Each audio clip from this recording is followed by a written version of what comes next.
Yes, COVID was a tragedy, an emergency.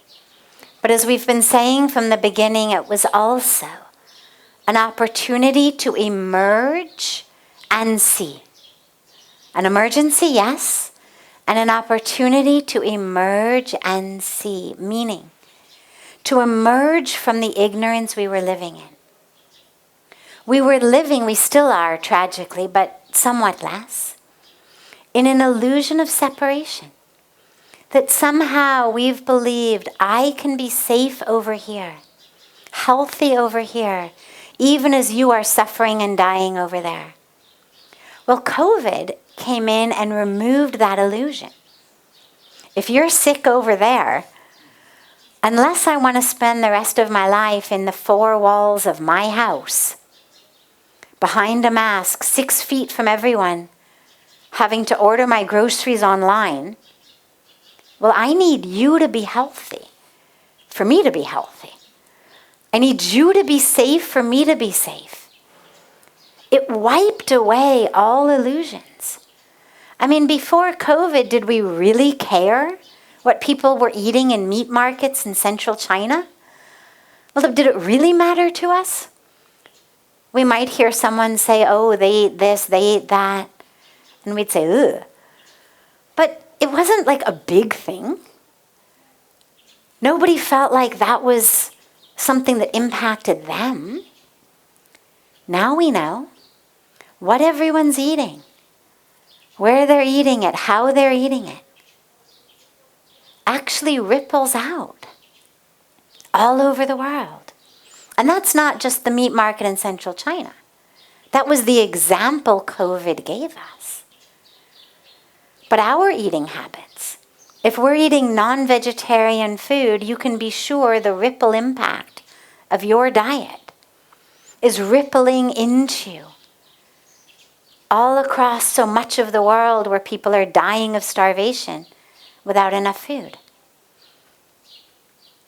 So COVID really gave us that opportunity to emerge from ignorance, emerge from separation, and to see. So beautiful. Here we were in lockdown, government-imposed lockdown for 4 or 5 months. It was so quiet, so clean. I don't think Ganga's been that clean in hundreds of years. The elephants were coming out of the jungle and bathing in Ganga. The CCTV cameras caught elephants at Harkipori and Haridwar, Socho. Nobody was there. The animals all came out of the forest.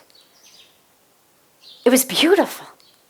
I mean, we missed you all, but it was beautiful. Carbon emissions were down. The air was clean. There was no pollution.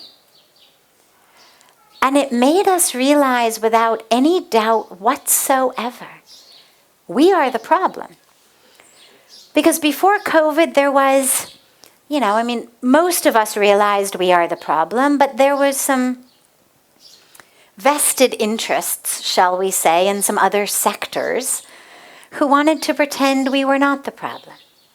Industry wasn't the problem, transportation wasn't the problem, our lifestyles weren't the problem. Well, this was as clear-cut of a scientific experiment as you could have possibly ever imagined. All at once, everything stopped. And what happened?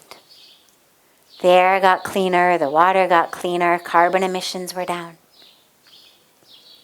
So it taught us we are the problem, and therefore we are the solution.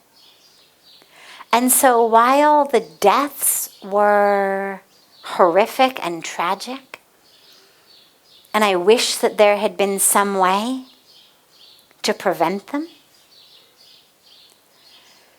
the ultimate lesson from COVID, I think, has actually been a really powerful one. I think people now take their health a lot more seriously. I think people recognize the preciousness of life. It was this big fat slap in the face to everybody of like, oh, you thought that was important? Well, now your mail could kill you, right? Remember those first few weeks of COVID? Nobody would touch their mail. I mean, we were terrified. Some letter came, was like, oh, I don't want to touch. Nobody wanted to touch anything. Suddenly we realized what's important. Our loved ones, our life, helping others. And so actually, ultimately, I think it's been a really powerful lesson. So to me, the future, I feel very bright about it because I have faith in humanity. It's not a sure thing. It's not a sure thing. Now, of course, that is with an attachment to our present existence in these forms as humans. If we let go of that attachment, well then, the earth is going to survive. Regardless of climate change, regardless of what happens, Mother Earth will survive. It's us who won't. So as long as we are attached to our current existence as human beings who depend upon a certain amount of oxygen in the air, certain temperature range, well then we better be careful. But I've got a lot of faith in humanity. And I actually think that which is happening, whether it's COVID, whether it's an absolutely unwarranted, tragic, horrific war, it's making people rise up. Remember in the last few years, in addition to all of this, as we were being catalyzed, you could say, in the pandemic, all of the movements around equality, whether equality of color, equality of race, equality of gender, all of these huge movements have started coming all over the world in fantastic ways. The ability to discriminate against others on the basis of their color, their race, their religion, their gender, their sexual orientation. Suddenly there have been huge movements against that. Catalyzed maybe by us recognizing the fragility of life in the pandemic, I don't know. But it's been an incredibly powerful and positive time. I think we're looking at things in entirely new ways. And I think that's a great thing. I think we are realizing that a lot that we used to take for granted, we can't take for granted anymore. So I think the future is actually really bright.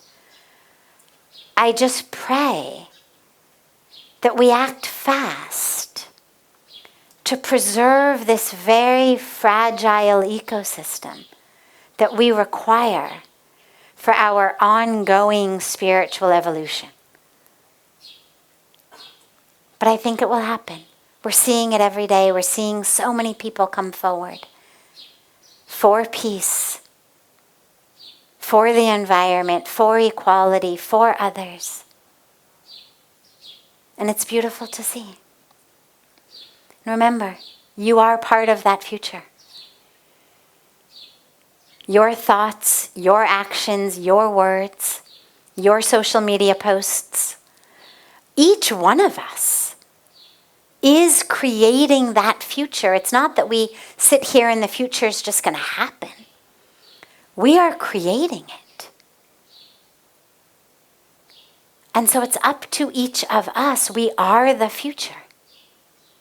When we talk about something being predestined, well, right now is the pre of tomorrow's destiny. What our destiny will be a year from now, 10 years from now, an hour from now, we are writing it right now. So let us co-create the world we know we're supposed to live in. Because we can. if we do it together.